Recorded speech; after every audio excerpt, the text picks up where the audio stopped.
Ini udah gue bikin buat naruh helm, jadi jangan naruh sembarangan lagi. Ini ada 1, 2, 3, 4, 5. Nanti bentuknya kayak gitu. Nah, cara naruhnya nggak bisa sembarangan. Kalau pengen kondisi kosong kayak gini, itu mesti ditaruh yang paling bawah dulu. Nah, naruh dicantolin di sini aja gitu. Oke. Nah, udah kayak gitu. Nah, terus dia pokoknya ngisi dari bawah. Terus yang kedua misal nih. Nah, taruh aja deh. 2, terus 3 nih, misal. Jadi naruhnya pokoknya masukin dari bawah.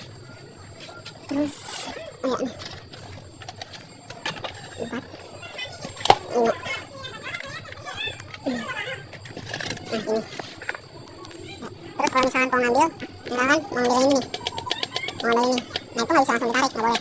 Harus diambil atasnya dulu. Kalau misalkan mau pakai yang tadi, jadi dikeluar-keluarin dulu, baru diambil. Kalau pengen pakai yang ada di tengah, kayak gitu. Nah, pokoknya nggak bisa. Ini harus